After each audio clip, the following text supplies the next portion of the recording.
Good evening, ladies and gentlemen, boys and girls, and welcome to the latest episode of the Hard Compound Live.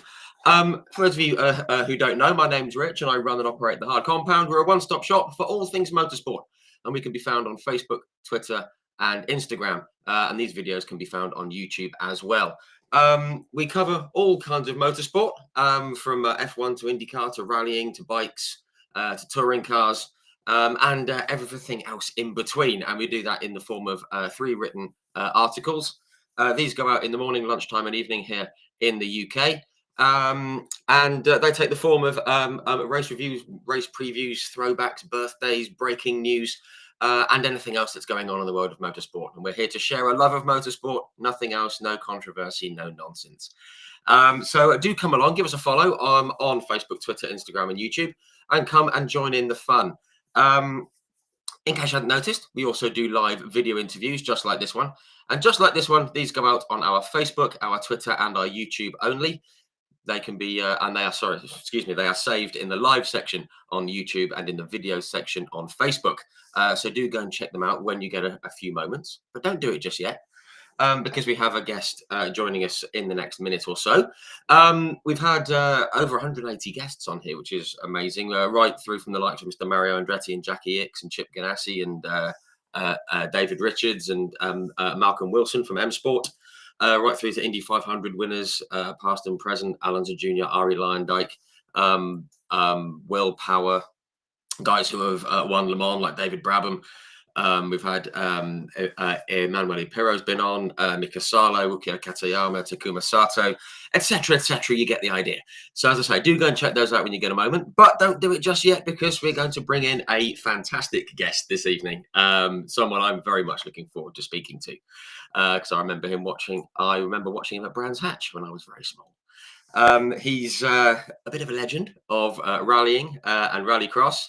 He's a terrific character, and he also runs the Cyprus Historic and Classic Motor Museum in Limassol, which we're going to come to later. But without any further ado, please join me in extending a very warm welcome to Mr. Dimi Mavropoulos. Hi there, Rich. Dimi, how are you? Very, very well, thank you. Nice very talking good. to you and all your friends and all your followers. And I am happy for you. I am going to say something straight away. Maybe you don't like it. No, go for it. I don't remember you when you were 7 and you came to say hello to me. I'm sorry, but I don't have a memory like this. No, that's okay. It was a long time ago. We're almost 37 years ago now. So it's okay. It was much colder than it is today. Yes, it was much colder, yes. But thank you very much for putting that very lovely woolly hat on my head. It did help for about 30 seconds. It was great. Yes. But it feels kind of strange talking to you now as a grown-up, having met you all those years ago at Brands Hatch. But no, it was great. Great memories for me, anyway. And I certainly wouldn't expect you to remember, so it's fine. No, I'm sorry to say it. At least I'm honest. Yes, absolutely right, and that's the key. No, great. Well, firstly, thank you very much for coming on and doing this. Obviously, we've had a few other guests on, but you're someone that I obviously have been following for a long time since I was very small. So it's great to speak with you. So thank you very much for coming on. Thank you. Great stuff. Right, just before we get started with the chat, I've got a few people logging in and in the comments section over here. Hello, folks. If you have any questions or comments for Dimi or about rallying or rallycross or fruit import and export, if that's your thing, then do put them in the comment section and we'll work them in as we go.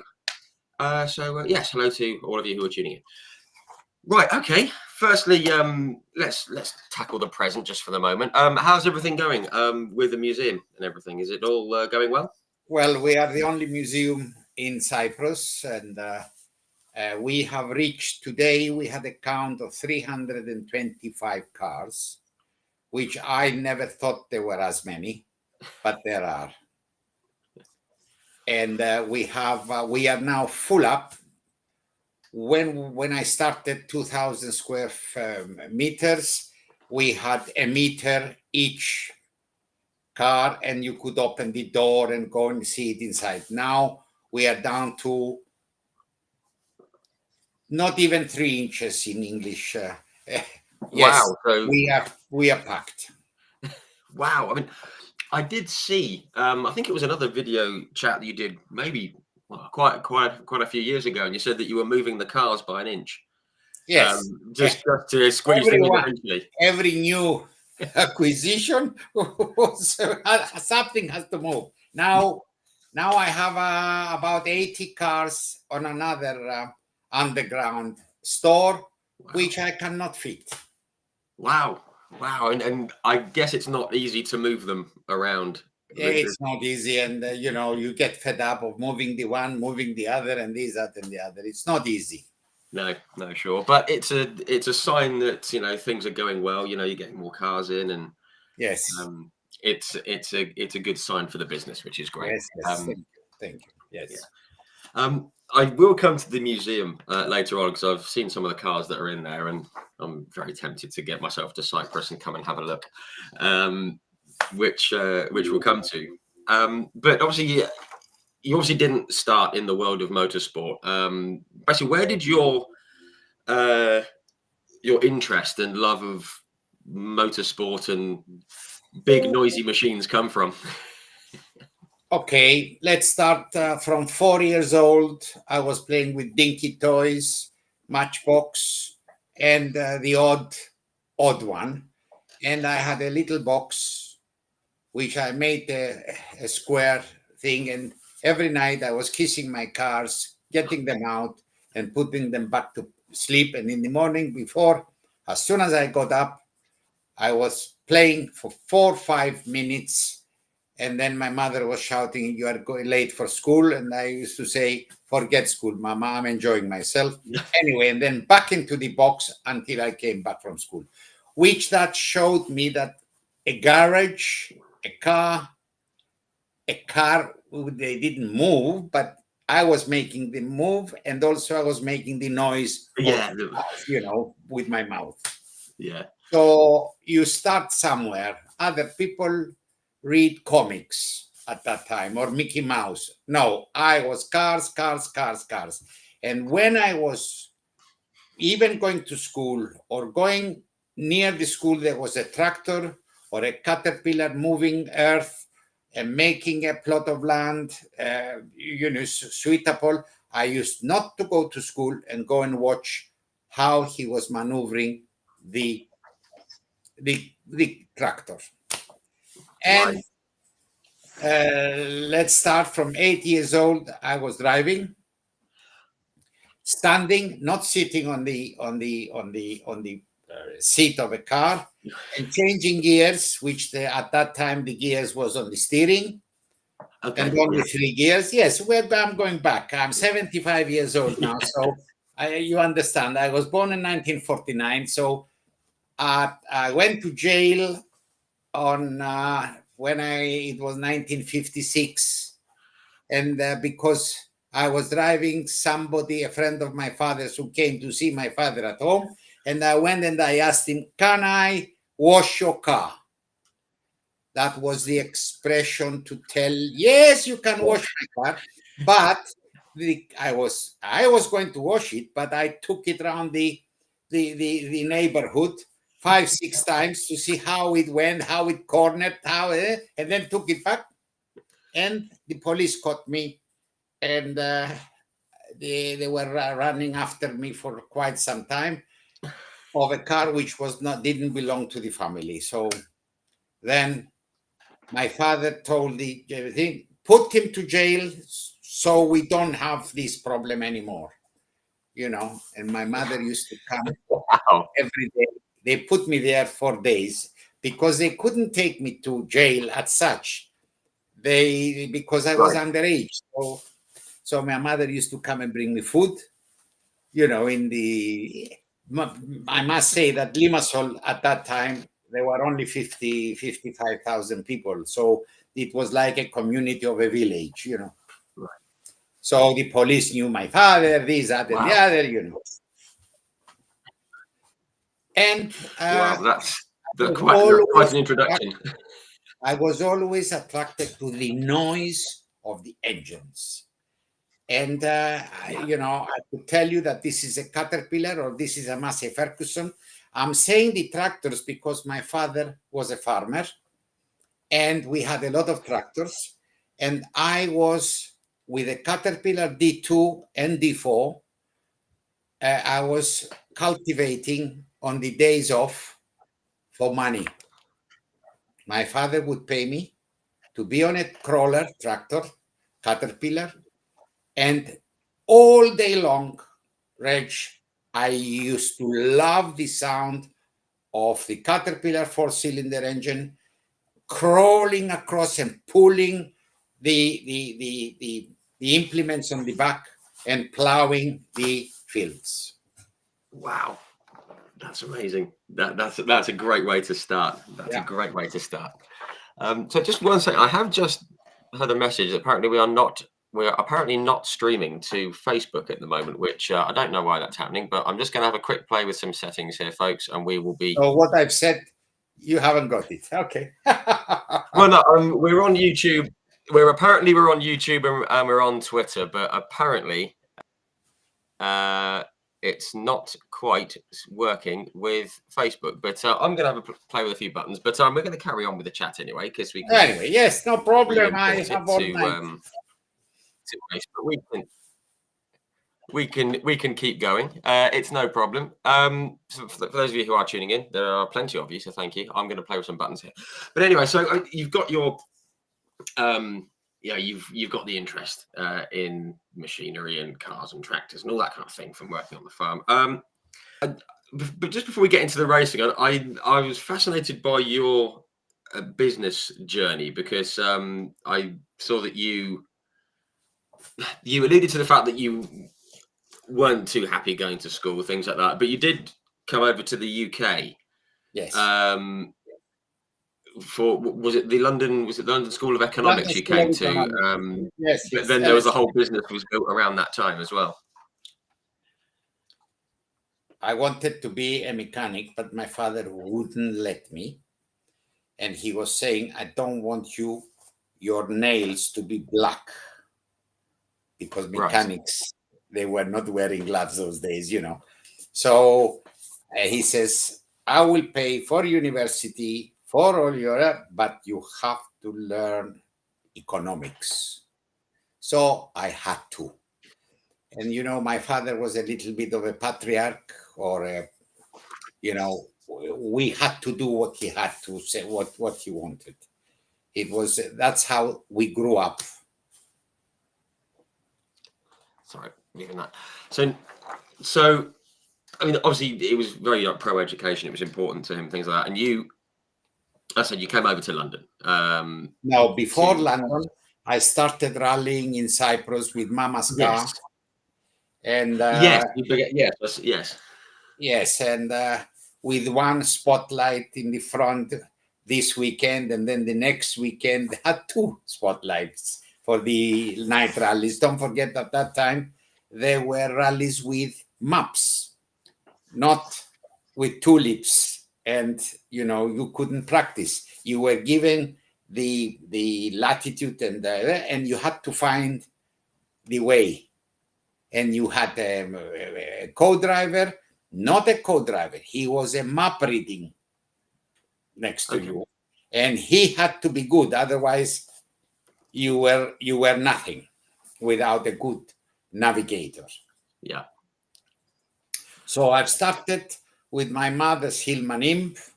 Then I went to Mini Cooper, and I never had the license until the 18 years old in Cyprus, like the English. Don't forget, we were a colony. So, and what I was driving on my sister's license, because at the time, you never seen this license. They were a green folder with a piece of paper, yellow or green, and a picture on the back with a stamp.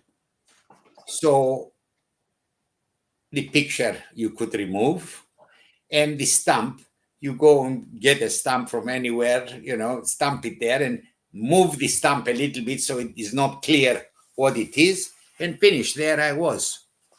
I had a license, but everybody knew that I was not in the age, but I started doing very well with driving tests. And then I was beating people who were champions on driving tests. And then slowly, I went on to rallying. And then very, very soon, 16 years, 17 years, I was, I'm not trying to, to say about me, but I was in the first three, and they were all saying, who is this guy? Has he got a license? But also the organizers knew, I think, that I was cheating, but they kept, because I was a likable person. which obviously counts for a lot, doesn't it? When you're, especially when you're beating people, you have to do it nicely. Yes. So obviously, so that's where you began rallying, and obviously you saw some success with it. Were you ever tempted? Okay, I know your father wanted you to get the education stuff. Were you ever tempted to really pursue it? To like really pursue the rallying there in Cyprus rather than come over to the UK? Okay, listen.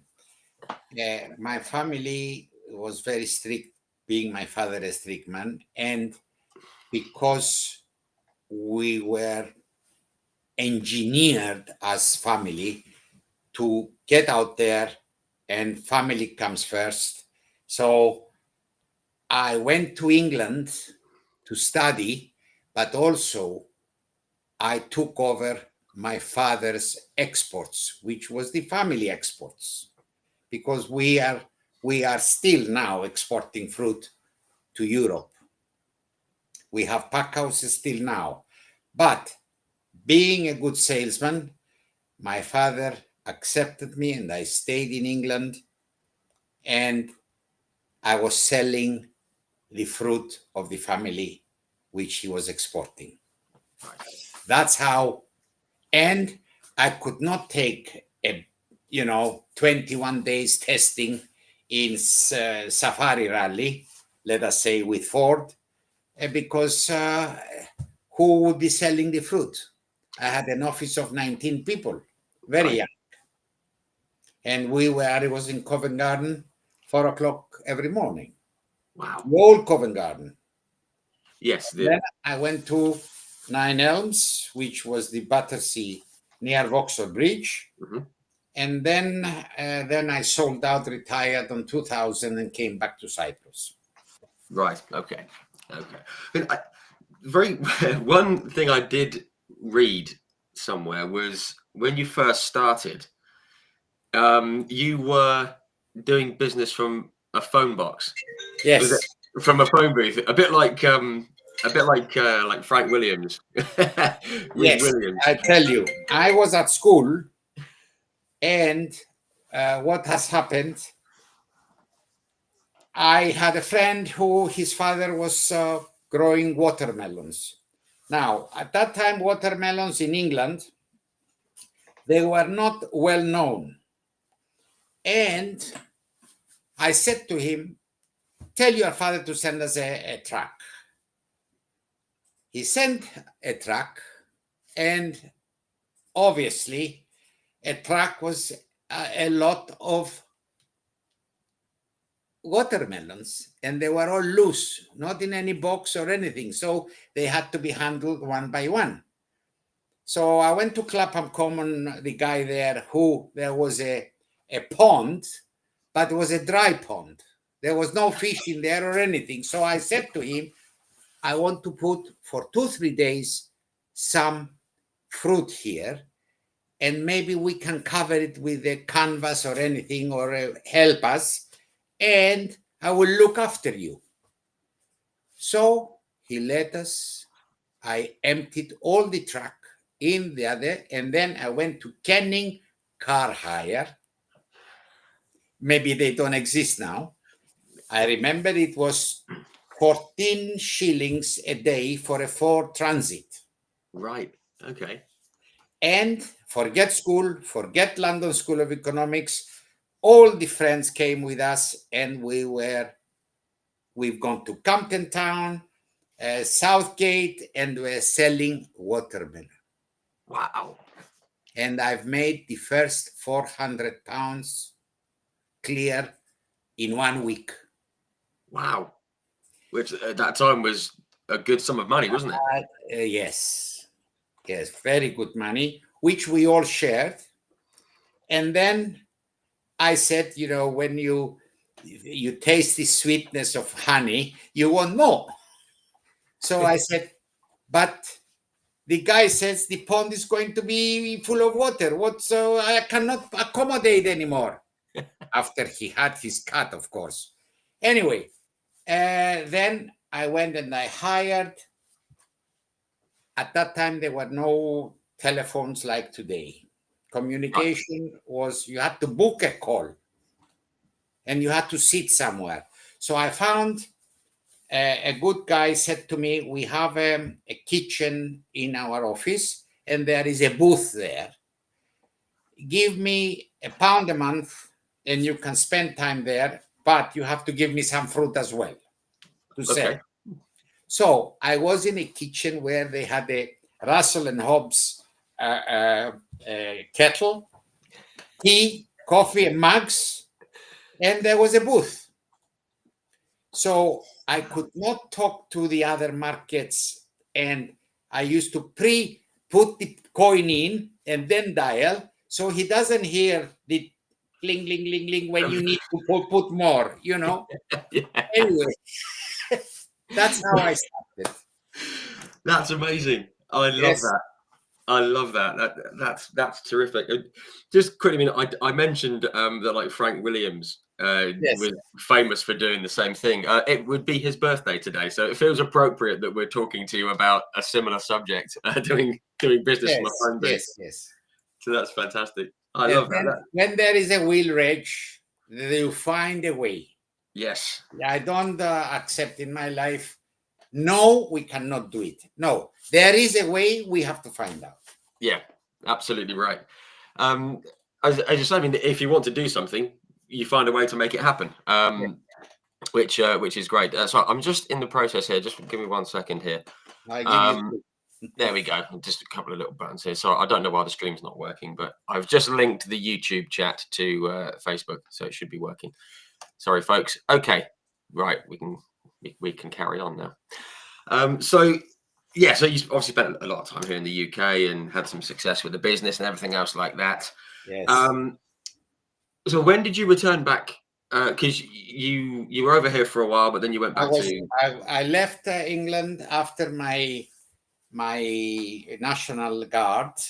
By the way, I was the driver of the head of the army. Okay. Yes, and I was driving an old Dodge, and so I was a policeman, military policeman, and I ended up my 2 years, and I flew to London straight away, and I started working as a minicab driver. I started working, out of a toolbox in the street there.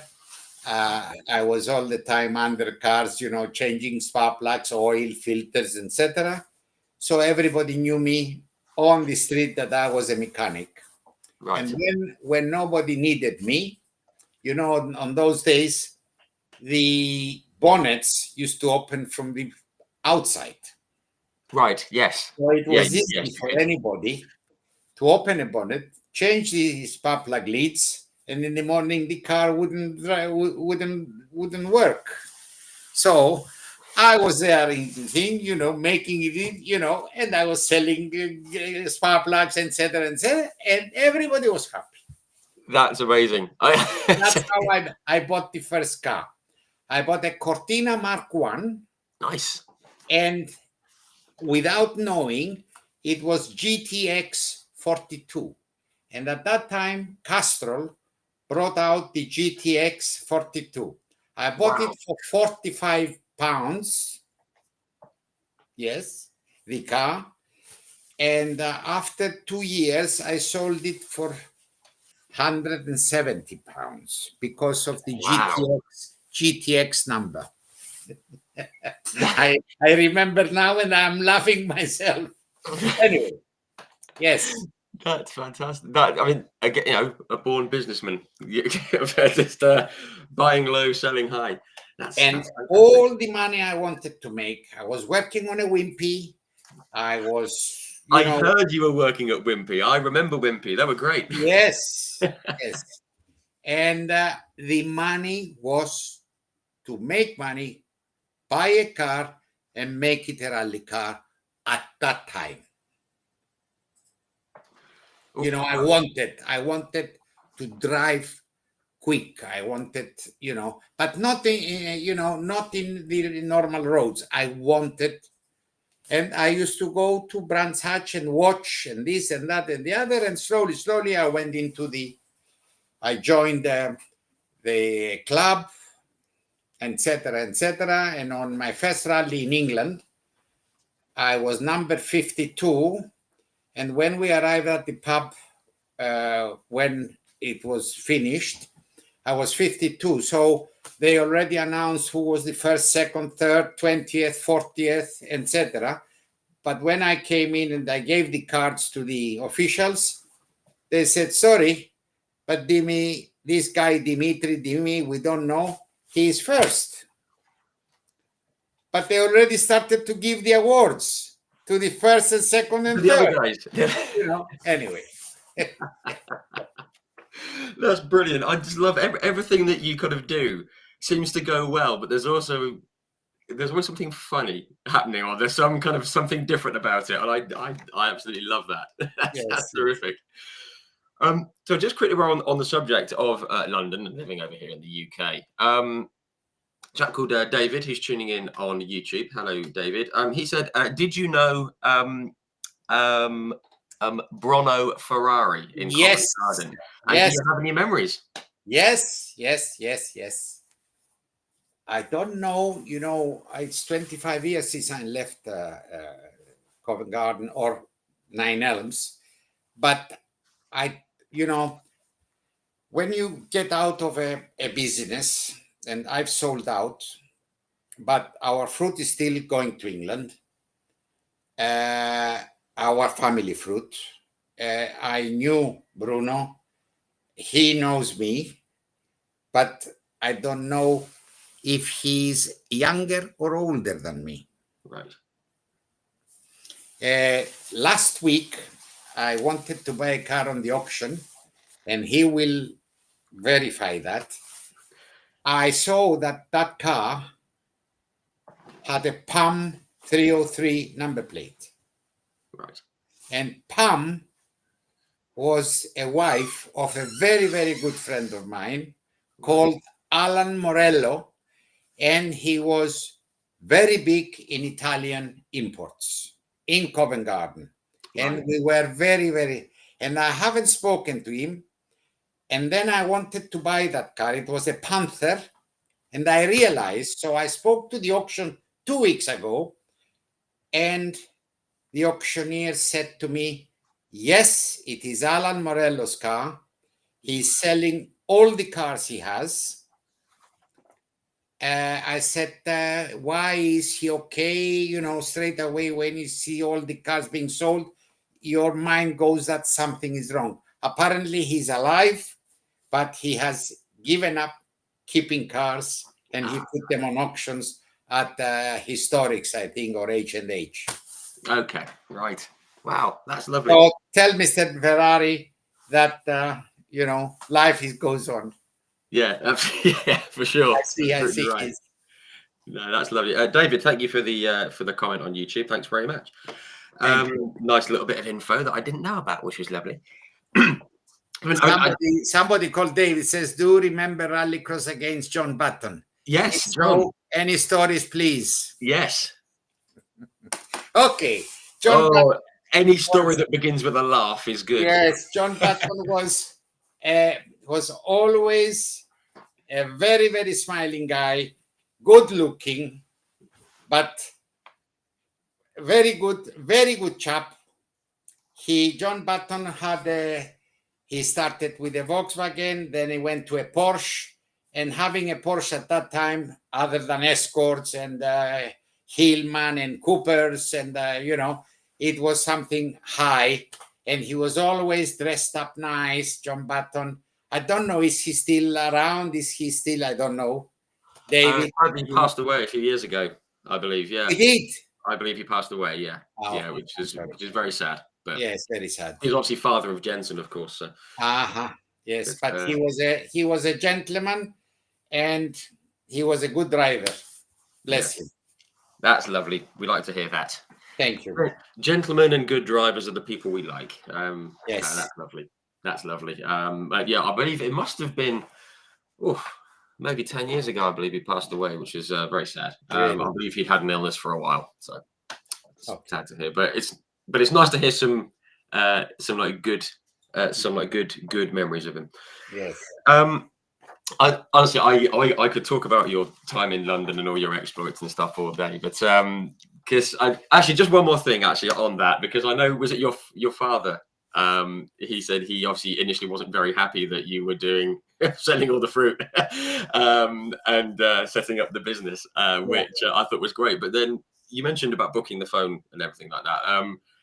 You thought he was going to phone you up and basically shout at you and tell you what are you doing, but he was very supportive, wasn't he? And he was never supporting on my driving, because always he says, you are the weekend, you don't relax, and then you come in the morning on Monday and you are tired, and this, that, and the others, and the sales could have been better.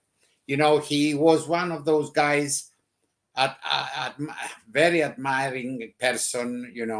He push and push and push for better and better and better. So that's how we all grew up. Yeah. So that was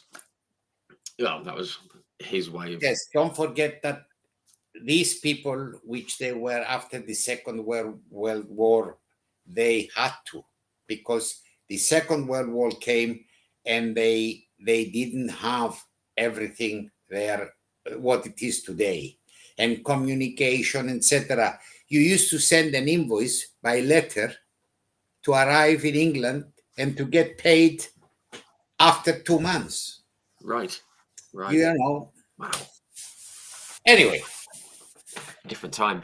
But no, that was lovely. And I mean, I kind of love all the history and all the stories and things, but I think people want to hear about some motorsport, if we may. Yes.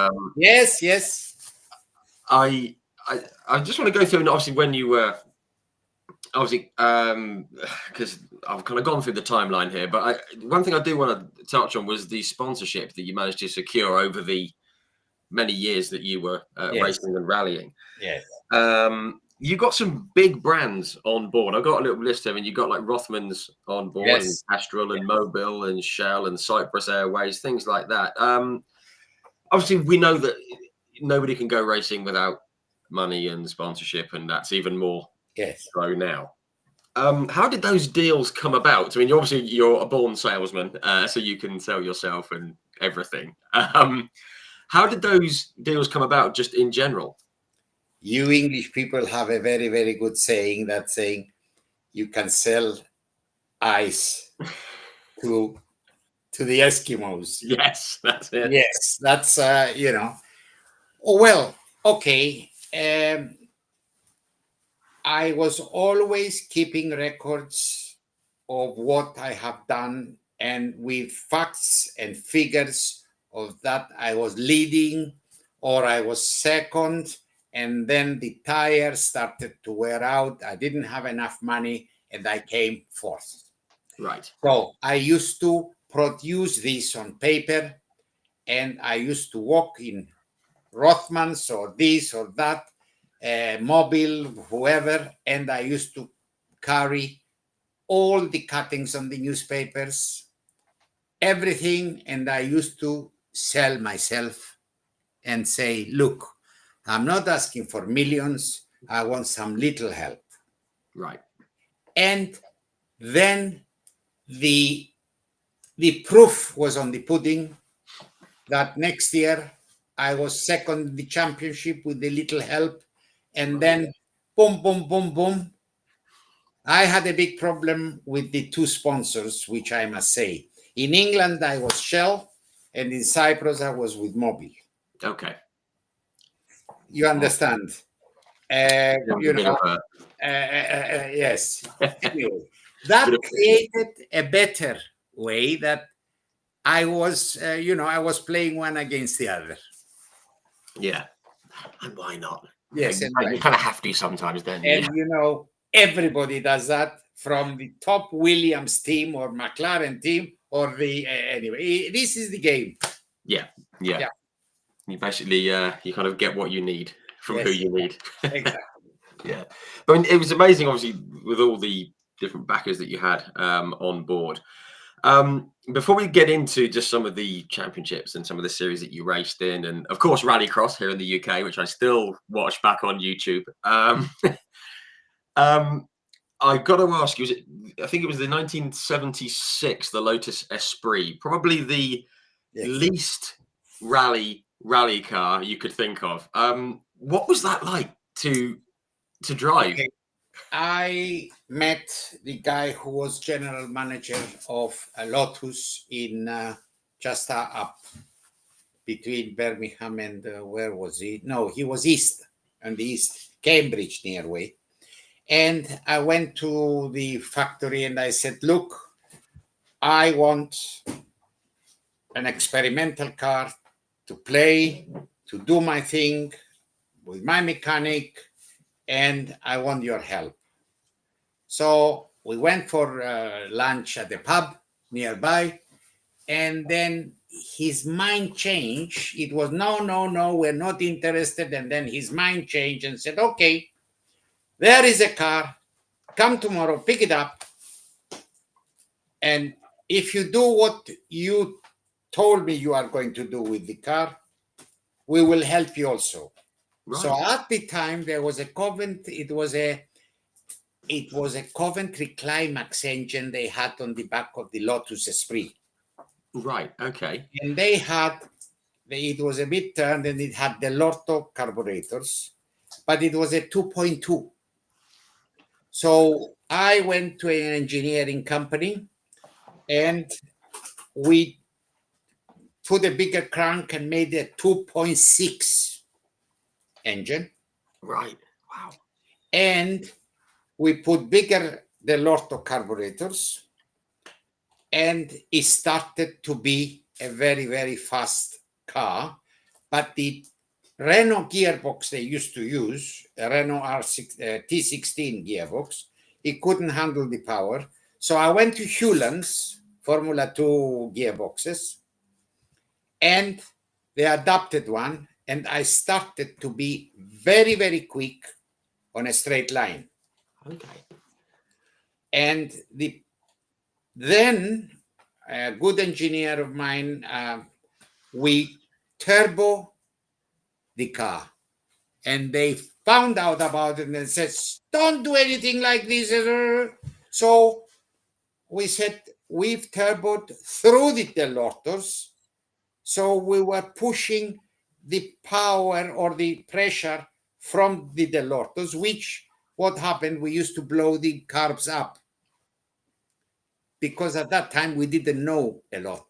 Right. Anyway, then they said, come in quick, we will develop what you have done. Right. Wow. And that's how it started. That's amazing. Do you know this car is still running? It ran 2 weeks ago at the, what do you call it? And it still has my name on it. A guy from Glasgow owns it, and he keeps calling me, and he tells me, it's still alive, the car. Yeah. And then Lotus made the Esprit S2, which was turbocharged. Right. It was a 2.4 engine and turbocharged through the Lorto carburetors. I have I have, there it is. There we are. Wow. I don't know if you can see. Yeah, that's that's fantastic. You know, that's the Lotus S3. That still looks very strange not being on tarmac. Yes. Amazing. And what we did, and they didn't like it, Lotus, I think Lotus will sue me of what I'm saying. The car was flexing too much because it was on an H chassis. Oh, okay. Just the right. So it was. So what It was did we do? We flexing. connected the H to the front H, the H, and the car was beautiful. It could go around corners on jumps, etc., and stay in the correct drive. Yeah, stay in the line. Yeah. Yes. Fantastic. That's amazing. I love that. I love that. Just a car that shouldn't work, but it does because Yes. because of what you've done with it. That's absolutely Yes. brilliant. Absolutely brilliant. Obviously that was before my time, but I remember seeing the pictures of it and thinking that can't be real. It You was in can't take that Goodwood. off road. It was in Goodwood. And the guy asked me to come and drive it. I said, come on, you know. That'd be good, wouldn't it? Maybe take it up the hill or something. That'd be great fun. Yes. Maybe. Maybe.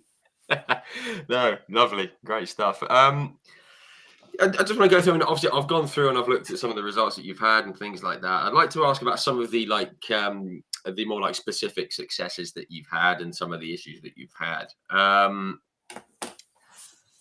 Because obviously you've done very well, particularly at home in Cyprus. One thing I want to touch on just generally was the Rothman's Cyprus rally, which I know competing in meant a lot to you. It was obviously like the big event for you, wasn't it? I mean, do you have any standout moments from that event? Because obviously there were some of the best races in the world were competing on there as well, and you went toe to toe with them and beat a lot of them, most of them. Yes. For instance, McRae, the father, yes, Jimmy, yes, Jimmy, came with the Opel, and he thought that he will finish the rally, and he started going crazy. And at one moment at the control, he says to me, "Hey, young lad, you are," in a Scottish accent, "you are a bit fast. You are making me go faster." I said, "No, you are faster than me. But let's see who is faster on the finish." The next corner, the next passage, he went off. You made him push too hard. Yes. So anyway, the local knowledge is on every rally, even in England and on the RAC. You see the people who know the stages, unless you are a professional like Hanu, God bless him, these people don't need anything. They just control. We, in our, whatever stage of driving we have, if we know the road, we are fast too. Yeah. Brilliant. That's great. I have to admit, when I rallied in Lebanon or in other places there, the local people who use every day that road, they are much faster than us, whatever we do. Even sticks, really? Yes. But then when you get them on another village, which they don't go every day home, and use the roads, they are lost. And you say, what's happened? Right. Yeah. Wow. That's amazing.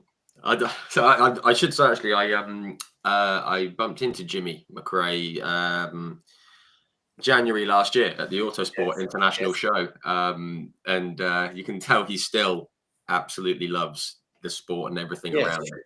Yes. Absolute legend. Obviously, we know how good his son, like Colin, was. God bless him. Yes. What a tragedy, but yeah, absolutely. But a proper motorsport family, which we like. Okay, I've got to come just to fast forward a little bit to 1985. It was the Group A Audi Quattro, one of my favorite rally cars ever. Absolutely brilliant. How did you come by yours? No, mine was always X-Works, Okay. and they were all prepared at Ingolstadt. And I became very friendly with everybody, every mechanic, and I used to have full backing from the Audi importer in Cyprus. Okay. And Right. to the extent that I was having works mechanics. The car used to fly, being sponsored by Cyprus Airways, to Ingolstadt, prepared and come up for every rally. Really, I was driving, ex Walter roll car, ex Stig, ex Mikola, which did you understand? So I was in there. Okay, I mean, they didn't put me the latest developed items or parts on my car, but it was better because my car was proven, and then they wanted something more, and sometimes this something more was not very good. Yeah. So I was not. I jumped the gun now. Ford Motor Company, when brought the Sierra out, Yes, that was the these. weak point of the Sierra was the rear links, the Right. 4x4 Sierra. Okay. So they gave me some links which were supposed to be strengthened, and I was breaking them because of the territory of Cyprus and the heat. So then I was used as a little bit of an experimental animal. Right. Okay. Right. And one year they came up with something which was completely, we used to have in the front struts, they used to get very hot. They had another strut inside the strut, and in between they had a grease, which we had to push grease in for cooling, Right. Okay. which Right. we created a worse scenario. Okay. Just made it worse. Oh, I said, why the hell did you give me these struts, in the hot, anyway, I'm just saying, Maybe sometimes leave it as it is and yes, sometimes. just see what happens. Use it till it. Just use it. Just like use it till it breaks. Yes. No, that's fantastic. Because that was the Sierra Sapphire. Was it the Sapphire at that point? With the Was it Sierra 4x4, I was running with the Sapphire, sorry, the Sierra, the Escort. I was with Peter Ashcroft Okay. in Borum, and then Mark 1 Escort, Mark 2 Escort, and then I went into the 4x4 Sierra, but with a V6, not the Cosworth. Okay. Right. And then I went to the Cosworth. I had an X-Works car of 4x4 Sierra, the 4-door. And then with Malcolm Wilson, I bought the car of the lady who came third on the RAC rally with it. Was that Louise Aitken Walker? Louise Aitken Walker. Yeah. And I bought her car straight away after she finished. And I had Malcolm, and that car was a fantastic car, and it was much better than the Escort Cosworth. Oh, right. Okay. For me and for the terrain. The Escort Cosworth was a tarmac car. Yeah. And the Sierra, Just on that, actually, I mean, I kind of mentioned in the intro that I had Malcolm on here for a chat last year. Another guy that I remember watching when I was young. What a great guy, and like what he's done with M Sport and everything as well. It's amazing, isn't it? It's amazing, and good luck to him. I take the hat off to him, and bravo.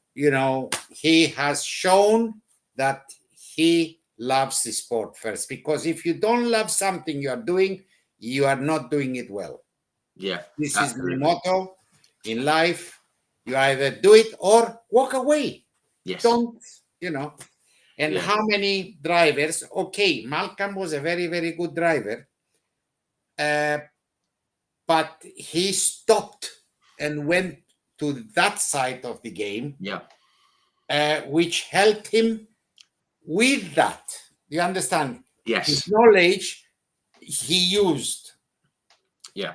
And all his focus and all the cars, they were very, very nice. Yes, and he's obviously had some of the top drivers in the world racing And the for him. Fiesta, yes, and the Fiesta. Yes, the WRC Fiesta was a very, very fast car. Yeah, absolutely. And I don't know if you've seen it. There's a video where he was standing in front of all of his staff at M Sport saying, "Oh, okay, we need, this is what we're going to look at this year. This is what we need to change. We're going to do this. We need to do this." And so, thanks very much for all your hard work. Have a nice Christmas. Oh, and by the way, and then he announced the driver who was racing for them. I think it was Seb Ogier, I think it was. And you could see that when he announced it to his staff, he just went, yeah, he could see that he was still a fan at heart, yes, which is the best part about it, I thought, anyway. Yes. Which is great. But anyway, yes. Also, he showed some other teams how to do things. One thing he did on the Focus, he lowered the weight of the gravity down. He kept everything nearer on the floor. Yes. And that gave him, whereas the others copied. Yeah. I mean, I kind of mentioned that to him to say, oh, you need to give yourself a bit more credit for this. Yes. And he just went, oh, well, I don't know. And so just like moved on. He's a very, he doesn't like taking credit. Yes. He's a very likable person. Yeah, which is great. And you see, Ford went with him because they could trust him.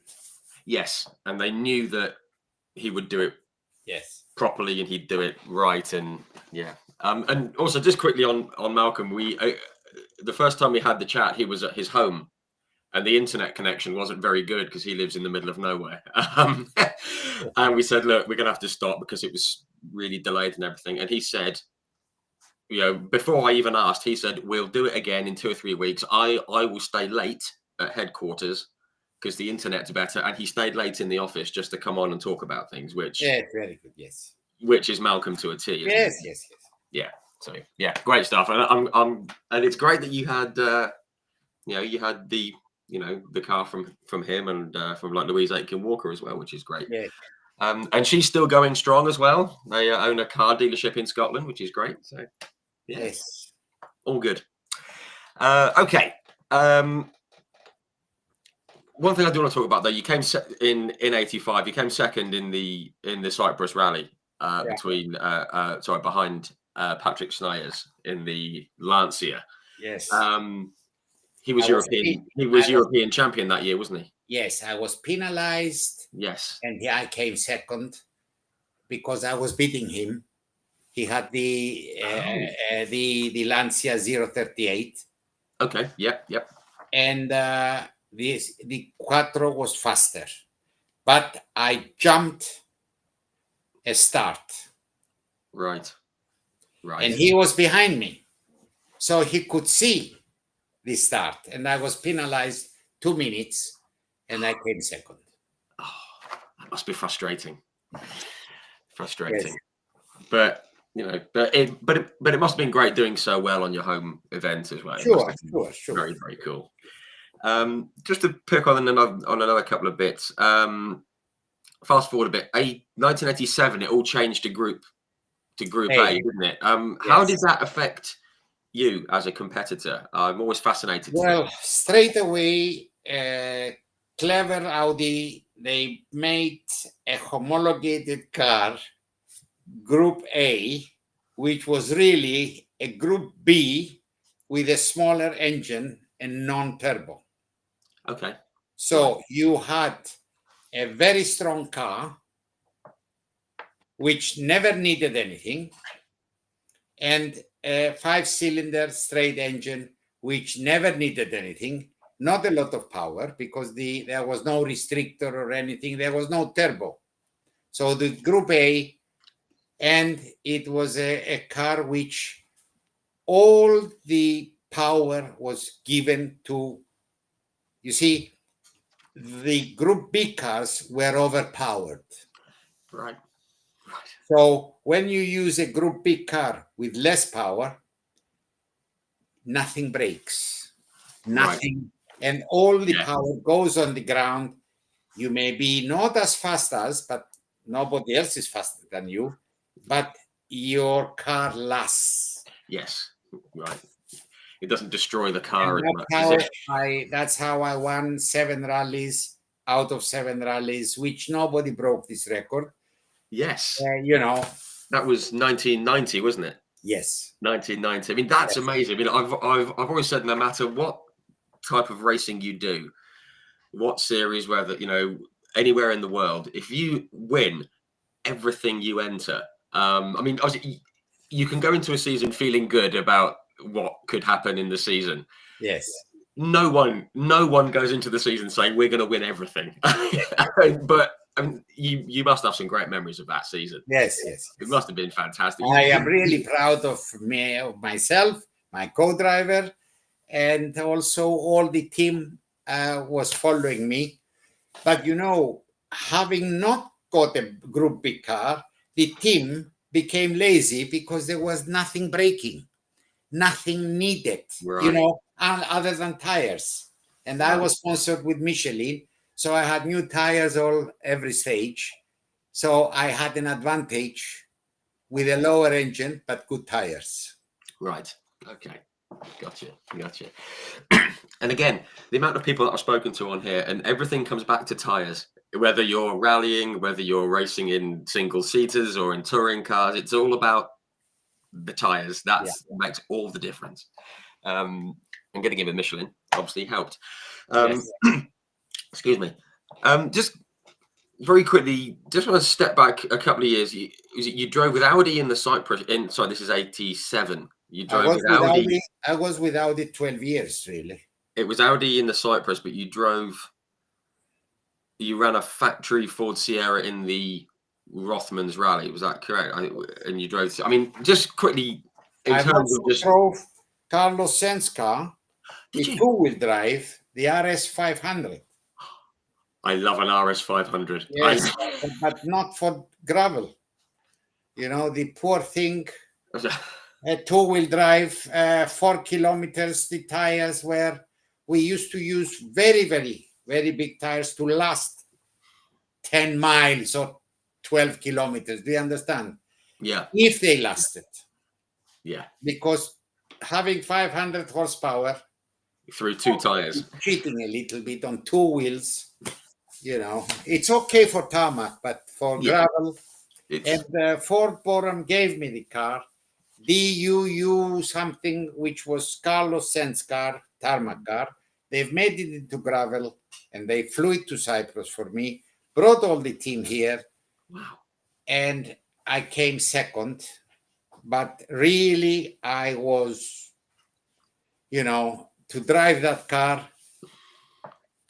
with gravel and not on very, very long straights. Right, so it was always... it was always. Yeah. Anyway. So to come second in a 2-wheel drive RS 500 on gravel, that's pretty impressive. that's a good job. Excuse me. So I mean, but yeah. So we've touched on that kind of 7 wins out of 7. I mean, you must have felt unbeatable that year. I mean, obviously, you never get into the car thinking I am going to win this, especially with rallying. But it must have been pretty close. Sure. But the 7 rallies of Cyprus at that time, only the 5 counted. Okay. Towards the championship. Right. But when you have a contract to do all 7, you have to do it despite the fact that you've already won the championship. Right. Okay. So you have to. Right. You have to keep. you have to keep pushing. Yes. Yeah, got it. No, that's great. But yeah, 7 wins of 7 and a championship and multiple championships, obviously, in Cyprus. Yes. But obviously, that was up to 87, 88. I've got to talk about 1988 and rallycross here in the UK. We touched on it at the start. When I met you all those years ago, and you don't remember, but why would you?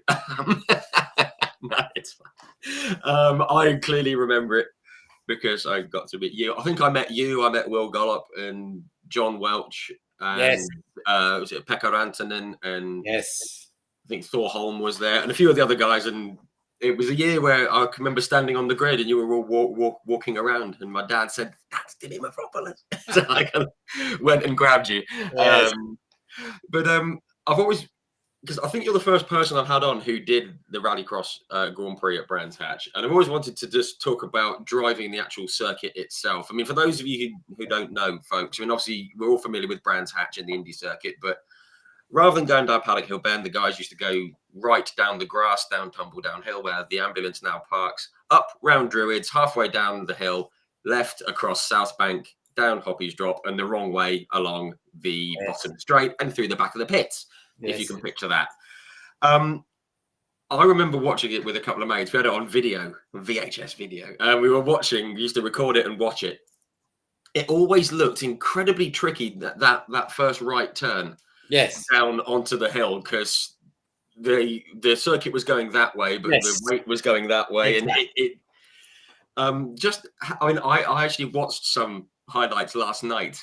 I remember Trevor Reeves, and he just went straight on. I think that might have been the A final for that year. I can't remember, but just how tricky was that corner getting around there? Because it always looked really tricky. Even as a 7-year-old, I thought that looked hard. It's after the start, your energy is full. Yeah, and you are afraid nobody's coming near you, so you get the gap. Yeah, and you are forgetting that it's a negative camber. Yes, because it's and sometimes it pushes you to the left going up through it. And somebody slower is faster up the hill. Yes. And you say, what have I done? I am full revs, and this is it. Sometimes if you lift off a little bit and you give it back, then you are quite faster. Yeah, sure. And the other bit I always liked, I mean, obviously we're familiar with the tarmac bit, but obviously at Brands Hatch, you come out of Druids, and if you're racing normally you go down the hill to the bottom and left. You guys went right and then left, straight across. It was called the Knife Edge, but it's the Knife Edge. Yes. I was actually standing on the Knife Edge back in September. The British GT Championship was at Brands Hatch, and I was standing up there. And every time I stand there, I think, I used to race along here. I was always looking over my shoulder. I remember like you and Will and John Welch and all those guys. I always remember Murray Walker saying that it was quite bumpy and sharp and stony along there. Was it really rough along there? It was. Yes. And again was the negative camber. It was throwing again. So, but it was very rough, especially for the two-wheel drive. The poor two-wheel drive were fighting, the 4x4. Do you remember the time the 4x4 was penalized 2.5% on their time? You were coming first, and then you had to penalized, and I was in that era. Yes, because I bought Wurtz's car. I bought it at it was R29, I think, or 28, which was an X-Works given to Wurtz, and Wurtz came one, and I bought it at Brands Hatch. Right. Okay. Wow, that's amazing. And that's how I moved to Audi. Okay, that's where the switch. Okay, right. That's brilliant. It was just there's a couple of bits again. I was watching, doing my research and stuff over the weekend, and two things I remember. I think it was 88. I think it was Heat 2. You were starting at the back. Yes. You were at the back of the grid. Yes. And by the time we got to the the start and finish line, you were second. I remember you went straight through. There was someone in a Volkswagen Beetle. Yes. On the grass. And yellow one. Yes. I have it in my mind now. Yeah. That was a fantastic. I can remember watching it at the time. I hadn't seen it for years. I remember watching it back, and I think, yes, that was the moment that I fell in love with Dimi Mavropoulos. You went straight through, get out of the way. It was a brilliant start. I mean, when you drop the clutch and the start goes like that, you must think, yes. Yes, of course. Yes. That's fantastic. And I must say, Murray Walker, God bless him. We love him. I have all his books and all his, I have a big library. He called me Blackbird. Did he really? I was the Blackbird. Right. You know why? Because Mavropoulos, Mavro means black, and Poulos means bird. I didn't know that. There you go. Yes. I think I vaguely remember him saying it once, actually. Yes. Now you mention it. Baptized me the Blackbird. Oh. So people really didn't knew Dimi. They knew the Blackbird. Oh, that's brilliant. Wow. I think you've done well when Murray Walker gives you a nickname. Yes. That's a good sign in life. Yes. Yeah. Just seen the question here from Diffan Evans. Hello, Diffan. Good to see you yesterday up at Donington. He said, Rich, you mentioned John Welch. Is that Dan Welch's dad? Yes, it is. That's his son. Yes, Dan Welch is the car championship. I remember Dan, a little baby. Yeah, you remember him when he was small. Yes.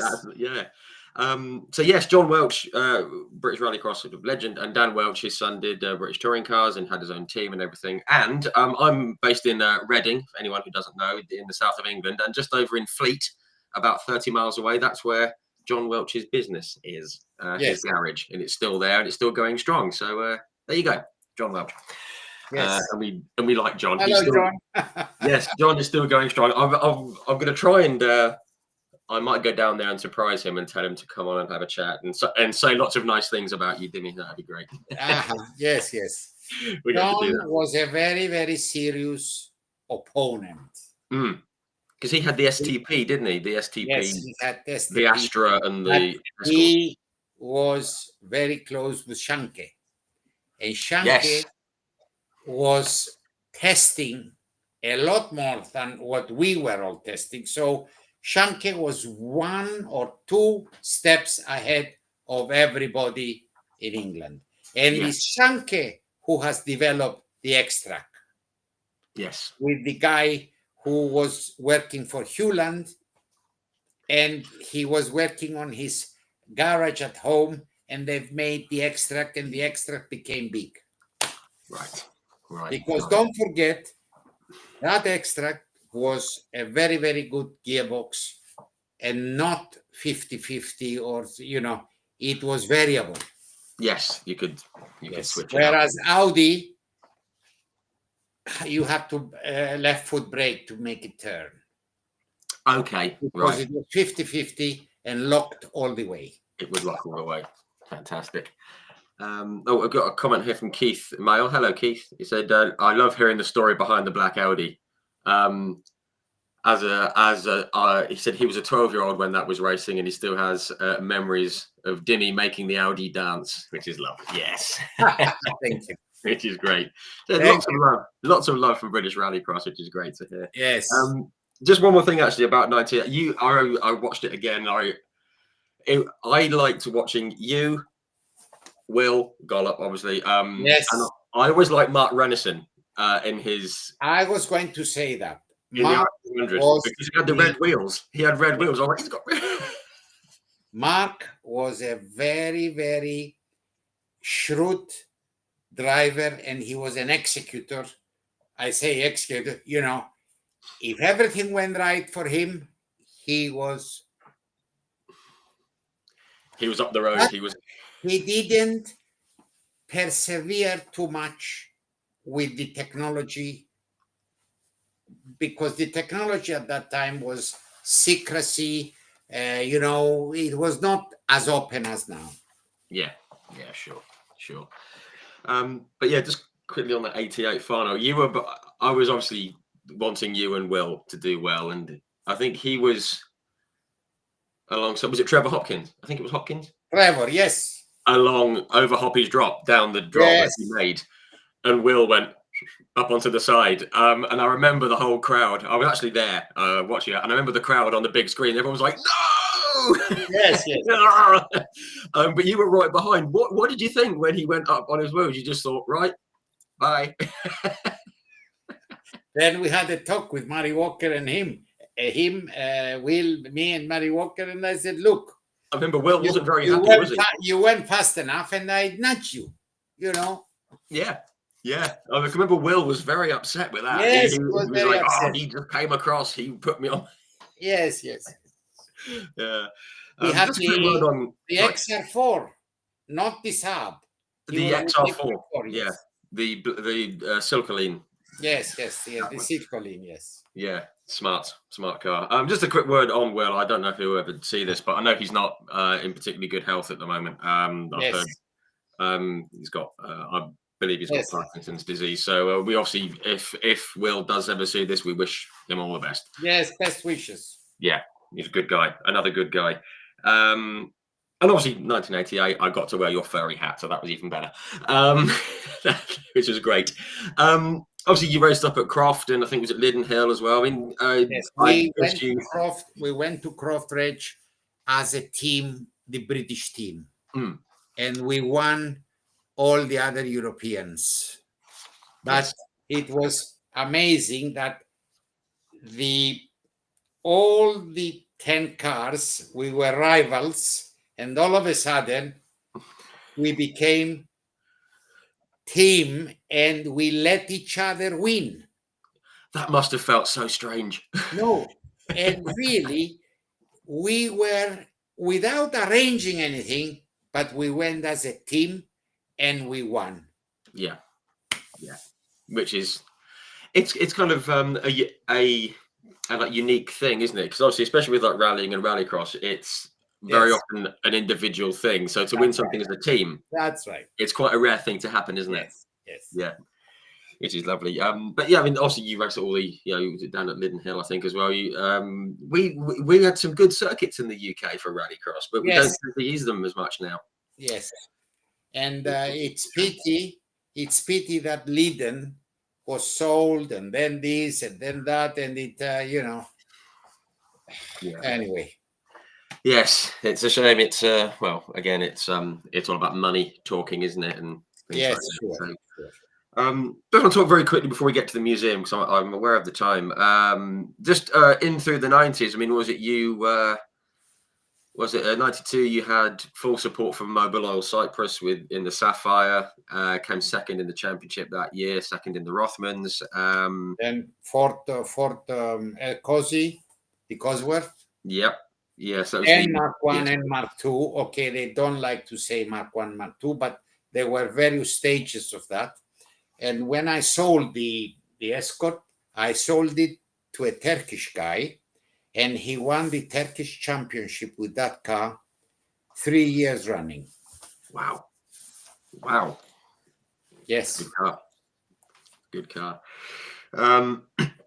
Excuse me. I want to fast forward though to 95, I believe, was the last year that you did some racing. You were in. I read you're in the process of building an Audi S2 Quattro for Group A, which would have been pretty cool to see. But then Audi withdrew, didn't they? I mean, that must have been a bit annoying when they pulled out.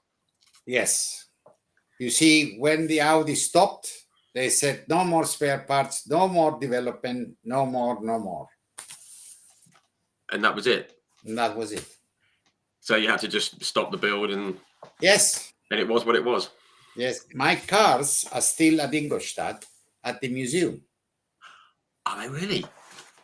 All my cars. And the short Quattro. Wow.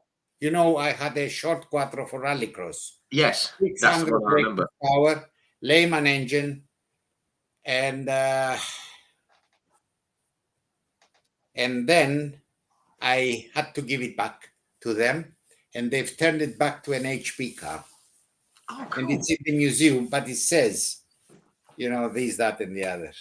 Oh, that's fantastic. And my group B is Ingolstadt, chassis number 49. Chassis 40. Right, I really am gonna have to get myself to Ingolstadt and go and see all these. Yes, 'Cause it's just outside Munich, isn't it? it's outside. It's about 40 minutes from Munich. Yeah.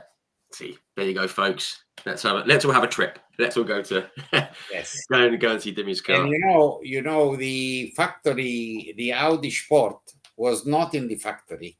It was near the factory. They bought a supermarket, closed down the supermarket, and they've put the Audi Sport there because they didn't want to be with the unions, not to interfere with the sporting side and the rallying side. So they bought a supermarket. Wow. Which was the emblem outside was still a supermarket, but inside was what do you call it? Yes. That's amazing. Imagine that. People want to go shopping. Oh, why is it closed? Yes, they closed it down, and it was Audi Sport. Wow. That's brilliant. That's absolutely brilliant. I've just got this image of people going shopping and just looking very confused. Yes. going to buy a loaf of bread or something, and no. Just to draw a line under the racing side of things, I did read this, and I hope it's right. Is it 482 rallies you competed in? Yes. That's incredible. I mean, you can't. I mean, did you ever imagine you would compete in that many? No, you never think of that. When I finished, they counted some press people. They brought me the whole list of everything. Wow. Because you never keep everything, you know. No. And it's on print. I have the best finishing record on all the Cyprus rallies. I was going to say you kind of have that record, don't you? Yes. I don't think it's ever going to be beaten. Yes, but wait a minute. In the first 5. Okay. For the top 5. Okay. The top 5. Yeah. Not. I mean, that's a lovely thing to have, isn't it? Yeah, to have a record like that. You must be very proud of it. Yes. Yeah. Fantastic. Okay, just want to skip on from the rally. It's been brilliant hearing about it, especially all the rallycross, of course. But I want to talk about the museum, because I know that you didn't really have any interest in classic cars or anything like that. Correct. But it kind of came later. Correct. Where did the idea come for the museum? When I finished, I didn't want to finish, but I finished because of various other things that the selling got very big, and you know, I wanted something to do. So I bought an A40 Farina, local car. Right. And every night I was until 4:00 rebuilding it and renovating it. And within a month, I bought a garage in Gloucester who were specializing and closing down on A40s. I sent a container, a 40-foot container, loaded everything up, and I ended up having 3 A40s with all the spare parts, brand new, which I still have in that container. Wow. And I made 2 cars. One I sold it, and the one is in the museum. And I gave, don't laugh, 7 coats of paint. 7. The paint it's thicker than the wings, you know. And it's still there, and it's still, you know, It was the first car, Wow. and I've started rallying. I mean, not rallying, doing classic rallies. And Okay. now I have my own. Now for the last 10 years, my own club, which it's an independent club. FIFA rules, but I am not under FIFA, and we do 5 rallies every year for charity: anti-cancer, diabetes, a hospice which is for spastic children, Mhm. and disabled, yes. Yeah. And Yeah. all the rallies, whatever it's left, we make an event and we give all the check. And during the COVID, all the rallies, I gave all the money they've made, each one, to the COVID elderly who lost either his wife or her husband, Oh, that's and the lovely. money went there. But I didn't wanted to know what their name was. So the government, I gave it to the special government department, municipality, and they gave the money. And I don't know who got the money. Oh, It was not nice, yeah, that's So nice. Just helping. all the rallies are for charity.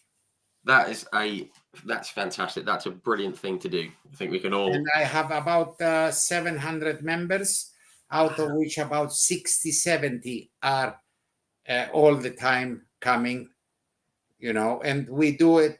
The average speed is 35 kilometers an hour. Yeah. It is a good day out, good meal, and there is a championship. That's right. I think it's great that there's a competitive championship. I have the best timing clocks, like a Formula One, or I have, they're French anyway, and I have my marshals. The marshals are also having a good time. They're getting paid, and I am fully sponsored. I have Eneos, the Eneos oil. Yes. I Yeah. have the whole championship is sponsored, Yeah. and also Haralam, a dairy farm with yogurt, a Cypriot one. Mhm. That's my second. Trust insurance, and that helps the community by charity. That's absolutely. That is motorsport for the very best of reasons, isn't it? It is exactly how it should be. I want to talk about something which I will announce now. The museum will always be alive even after I go. And I'm making a trust. So the museum will be always there, That's in Limassol. And I am in the process of building a very, very big one. So you can see the cars all around, not a car park type museum, because most of the museums you only see the front. Sure. Yeah. And I hope I'm starting to build now in my own land, very near where this one is. Mhm. And it will stay as a diamond in Limassol and inside. Absolutely right. Wow, that sounds fantastic. And obviously, you say that it'll be there long after you're gone. We hope you're still got a few years left in No, you. listen. You never know in this world. Of course, yes. We never We know are what's going to talking happen now. tomorrow. We all have to understand that when our number comes up, I'm sorry, That's it. Yes. Yeah. Nothing we can do about it. But and I think you will. Regardless of when that happens, it'll be great that the museum will always be there as something that exactly, yes, that you've left that people can enjoy, Yes. which is going to be fantastic. Yes. So nice new premises, which is brilliant. While we're talking about the museum, I did see you got some of the cars. I did have a quick look through, and I'm going to be so English right now. The one that caught my eye was the Mr. Bean Mini, the original one. Yes. I'm of the age where Mr. Bean. I was about 11 or 12 when it was on telly, and it was just so silly. But that car became so well known with the padlock on the door and all the silly stuff. How did you come about that car? Okay, it was an auction, and I phoned up and I said, "Can you please send me the certificate that it is the original one?" Okay. And they said, "And who the hell are you to ask such a thing?" I said, "I am going to be a buyer." Right. Because 2 auctions houses had similar car, but okay, he said, I will send. At that time, there was not the internet was not so much. Yes. Was it a fact? And you could not, you were not on internet and pushing the button to buy it. Sure. Right. Okay. You had to phone. You were. Yeah. And you couldn't see anything. Anyway, I wanted the car for the museum as an attraction. Yeah. Sure. And I started bidding, and the car started from 1,100 pounds. Yes, 1,100. And it took 22 minutes to be sold. And the auctioneer was shouting at me and an Irish guy Right. that this cannot continue with you two. Because we were going in segments of, what do you call it, 50, 50. Oh, 50 pounds more. And then we were waiting until it went just before the third hammer. And, you know, and at the end we remained 2. Right. And you see, when you talk to somebody to talk to the auctioneer, you can tell him anything you like, in the sense of going up 2,000 instead of 50 pounds. Yes. Right. So when we reached 30, I went 31. The Irish said 32. Oh, no. So then I said to the guy on the phone, 35. Right. And the other said, no, I'm out. Anyway, I'll tell you the story of this car. The car arrives and everybody says, but this rusty thing, this is the car with the sofa on top. On the top with the rope. And they never removed the wheels. So the wheels were on the roof, rubbing. Oh. So they rusted. Right. So, oh my goodness. Stupid enough, I could not see the 4 things, the 4 little dents. I repaired it. Oh, okay. Wow. I repaired it, but I shouldn't have done. Okay, right. Yeah. Do you understand? Anyway, yeah, leave it as it was. Yeah. And it's there. Then I asked Mr. Rowe Atkinson, what you call him, to come to open the museum when I had 48 cars only. Okay.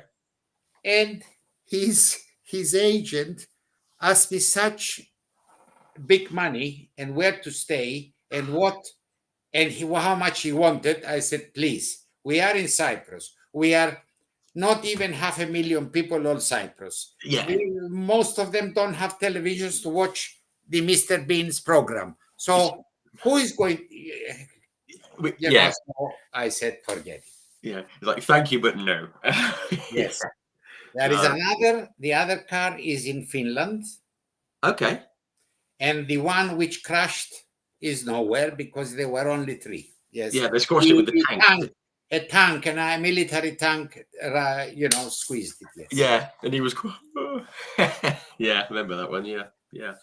On the subject of Mini, though, you have got also the last ever Mini built Yes, in Birmingham, 2001. I bought 2001, the it. red one.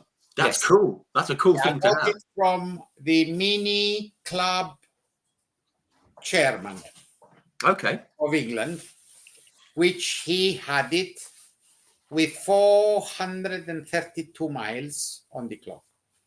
Is that all? And I bought his Mini as well as his MGB GT Oh, nice. I love an at the MGB. same time. Wow. That's a good day of shopping. That's a good Yeah. day of car shopping. Yes. Fantastic. And you got the last one as well, which is Yes. is the last Leyland one, wasn't the last And British I Leyland. paid for it. Don't forget that, Reg. Yes, Yes. you weren't. Yes, you weren't giving it, shall we say? Yeah, that's sure. Just another couple actually that I wanted to talk about. Is it the oldest one? I remember.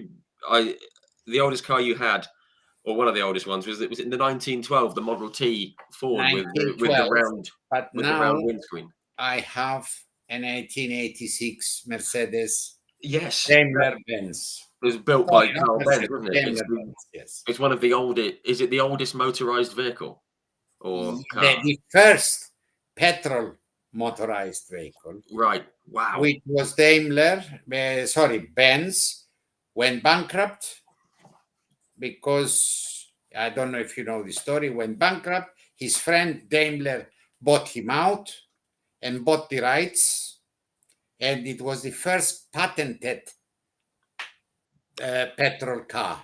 Right. Okay. Because there were a few others, but they never patented. Right. So the Benz patented, and he sold to his best friend Daimler, and that's why when you go today to buy from a dealer, a real dealer of Mercedes, you pay Daimler Benz and you buy a Mercedes because Mercedes was his daughter's name. Yes. Of Mr. Daimler, and all the models are called Mercedes. Right. Yes. I mean, I've actually seen the photo. So I have a replica because UNESCO paid for these replicas to be redone by an English company and called Mr. Bentley. Okay. Yeah. And he made 108. They made 108 for museums, for universities, to show the world that this is how the car started. I mean, the petrol vehicle, the benzene vehicle, Yeah, because the combustion. Yeah. I mean, I've seen the picture of the car, and anyone who would see the car, especially younger people today, they'd look at the car and go, "That's not a car." Right, But they are obviously saying it's a three-wheeler. Yeah. They come and they say it's three-wheeler. Yeah. And it is a three-wheeler. Yeah. Okay. But it's a beautiful yes. thing. And it never had brakes. And how did it stop? They used to, the two kids of Mr. Benz, or Martha, what her name, his wife, Bertha, he used to have one child on each side, and they used to use the shoe soles. That's why you have brake shoes fitted on the cars. Oh, right, because it was actually shoes to begin with. To a shoe repairer to change the soles because they were touching. And they were running. There you go. Every day is a school day. I didn't know that. That's fantastic. Exactly. But it's a beautiful car, and as is the Model T that I saw. What I love is the round windscreen with the little metal. Yes. Oh, It's a beautiful. And Yes, yes. I also saw that you still drive it around. Do you still drive it around sometimes? Whenever I want it, it starts, it goes, but it's a very, very awkward car to drive because the clutch is the other way around. You put Okay. the clutch down to make it move. Oh, you have to ride with it in. Okay. Crikey. You know, it's not a. I bet that's fun. But I just think it's lovely that it still goes out. Yes. It still goes out and gets driven. There's a couple of questions coming in. I just want to touch on one that's going to be a bit controversial here in England. You also have a car that was owned by Margaret Thatcher, which is going to split opinion here in the UK. But again, it's so she had a few cars, didn't she? She had 3 cars exactly the same and exactly the same number plate. I don't know about the chassis. Okay. Because she was it was the time of Ireland problems, the Irish problems. Yes. So she had 3 cars exactly the same number plate, but maybe she wasn't in neither. She was in a Morris Minor van behind. Right. Wow. Very cool. And you have one of the cars, which is a very. Now, I don't know where the other 3 cars are. Right. But when I bought it from an auction, I think it's Bonham's, it said it was one of the 3 cars the Iron Lady had. Wow. You know. That's a good. That's kind of like history on the automotive side and political side and everything. That's fantastic. I love that. Yes. Very quickly. I did also read that you still have. Do you still have your father's old tractors in the museum as well? The 2 that you used to work on. The A40 from Farina. The tractors of my father. We had 5. I have the other 3, but I only renovated the 2. Okay. A D4. They were crawlers, so they were towing. Yes, right. With the tracks. I think that's lovely. It's kind of gone full circle, right from your youth right through to the museum. I think that's terrific. Yes. I did see a question from Difan. Hello, Difan. He said, I was going to ask this. This is either a very good or a very bad question. It's like trying to pick your favorite child. But do you have a favorite car in the museum? This is what nearly everybody who loves cars and comes in the museum and writes 2 pages in the guest book, they say, which is your favorite one?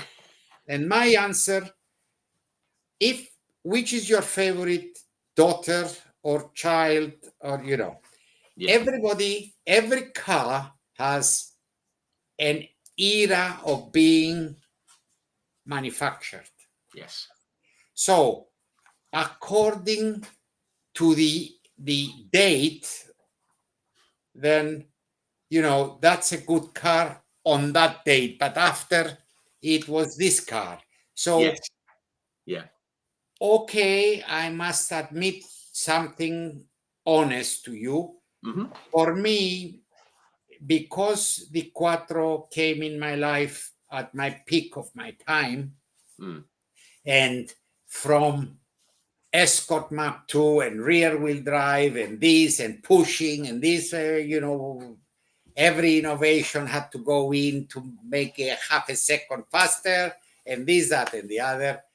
That cleaned the page and the records and everything, and you were in front. So for me, the Audi Quattro, especially the latest ones with the 20 valve, it's it is one of my favorite cars, because not being Audi, it's the innovation which changed the world of vehicles, and it made it so safe. So I have a little bit of not a love, but a respect for Audi the Quattro. The other Audis, not really, because they are what everybody, it is as good as. But you see, they've changed from 1981. They've made the car safer. And also you could go anywhere, whether it's snowing, raining.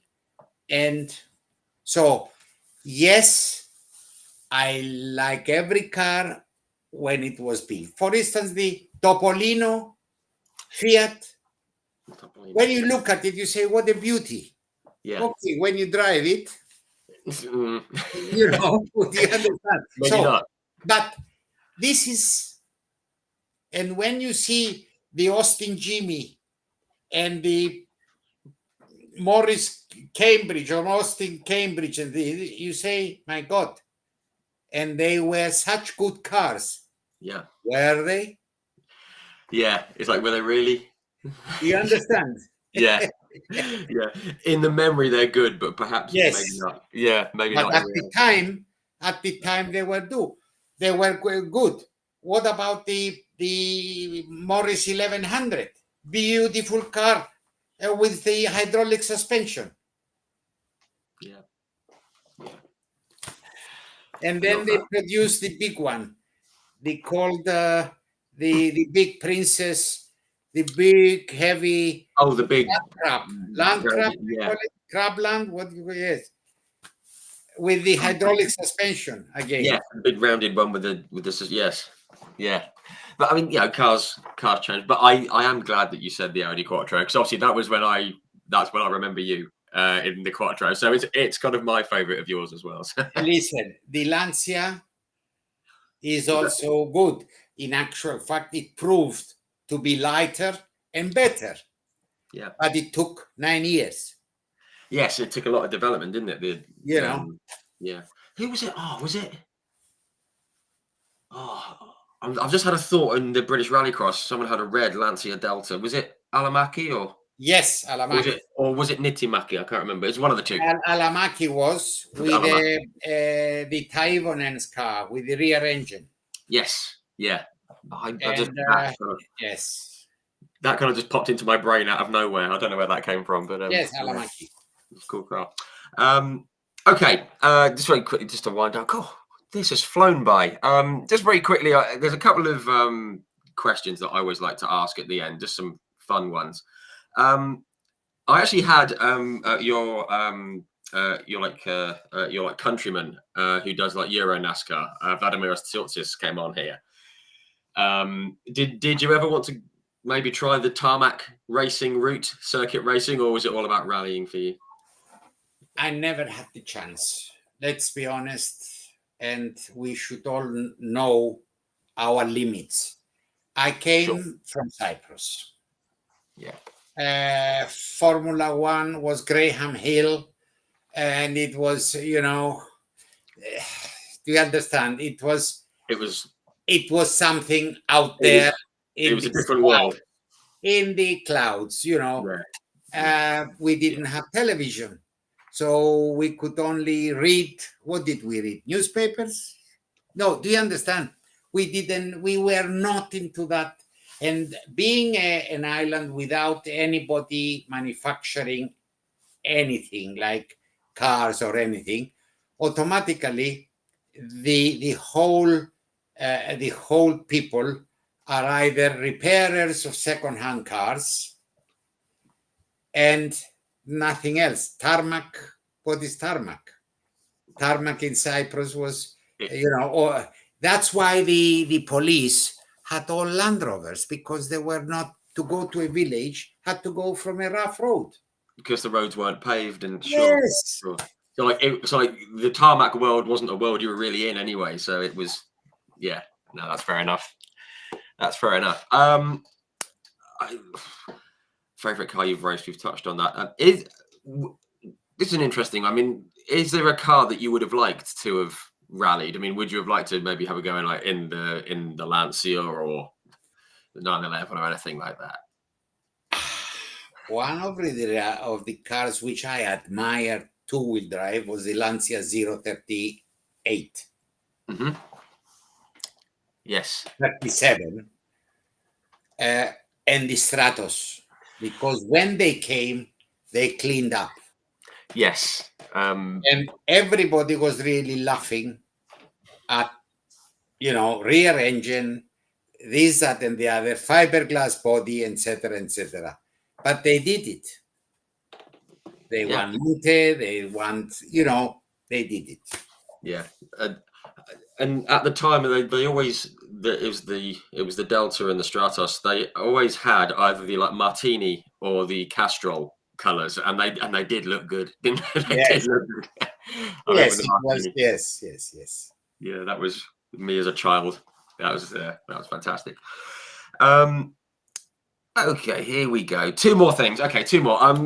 So maybe not the best driver that you've competed against, but is there anyone who you remember really respecting at the time? I mean, like you mentioned about Mark Rennison and Martin Shanker, guys like that. Was there anyone at the time that you were competing that you thought, I just like the way they go about their racing, or I really respect them for whatever reason? Was there anyone that stood out in your mind? really, rallycross, if we take rallycross, you don't stop to help anybody unless there is an accident. Of course. Whereas rallying, I'm just balancing the two. Whether it's rallying, sometimes if is an accident, you see they are okay and you go, but if they are not okay, you stop, and you don't mind losing the rally. Sure. So your question is that, yes, we are gentlemen between us, and that's what I always had with all the people who are listening now. I can tell them that all the competitors, we were friends, and if in the pits they wanted petrol or anything, or they wanted a tire which fitted, they would have it. We would not say, no, thank you, I don't have it. So what I'm trying to say, there was no animosity between us, despite the fact that sometimes we touched and one of us was out. Yeah. And I guess you get annoyed for a little while, but then you're all good. It's part of the game. Yes. Yeah. I love that. I love that answer. Brilliant. When I watch football now, Reg, and the one stops the other guy by putting the goal. And have you seen last time? It's all foul. Yeah, it's all shirt pulling and elbows So yeah. I think in any sport you have to do it the right way. Yes. That's the thing, isn't it? That's the thing. Yes. Yeah. Okay, just one final question. I mean, I don't like talking about kind of people being proud of what they do and things like that, but it's a good question to ask. I mean, you've done so much, obviously, with, coming over and doing, like starting such a successful business over here in the UK and imports and exports, and then the racing, the rallying, the rallycross, and getting sponsors on board. And now with the museum, I know you've got four daughters with the family. I mean, what let's say in the motorsport world and the car world, what are you most proud of that you've done? Because you've done some incredible things. Okay. I can tell you, I am proud that I have a very, very close family. I have 4 daughters. I always wanted a son. But they say that I was penalized because I always liked the opposite sex. Right. And God penalized me by giving me only daughters. That's right. You can have 4. But I want to say something. I don't know if I had a son, because I never had a son. Sure. Yes. I have grandchildren, but it's different. Yes. I wanted to have the Dimi Junior, and being with cars, etc., and these and boats and yachts and all this, and never motorcycles. I'm always afraid of motorcycles. Yep, agreed. So what I'm saying is that I have 4 daughters. They are very, very good. We are very close together, and the children, etc. And really, I am lucky. I am lucky with me having a healthy mind Do you know what that means? Yeah. To be a father, and you are not afraid that they are on the booze or they are on drugs or anything. Yeah. They are natural, you know. Like they're And kind of inbuilt. They know what's I'm right. really lucky in that respect. Yeah. And I must say, thank God, they respect me. I gave them a very, very good, mind you, they were all born in England. So, Oh, okay. time. Right. Yes. No, that's lovely. I think above all else, we can talk motorsport all we want, but some things are more important, aren't they? And I think that's exactly what we need to remember, isn't it? Yes. And next Sunday, we are all meeting at one of this number 2. We are all having Easter Day there, at Beautiful. All together. We are all flying. My one daughter is in Paris. Mm-hmm. He works for David Blaine. Okay. The magician. Oh wow, works for that's cool. I like that. Yes. That's something a bit different. I wasn't expecting that. Different. Yes. Oh, that's brilliant. And she's coming over. We are not close of ringing up every 5 minutes each, but we are close and we are together. Which is exactly how it should be. Yes. Fantastic. That's lovely. Well, this has absolutely flown by. I thought it was going to be about an hour and a half. We've been nearly 2 hours, and I know it's getting late there, but I just want to say thank you.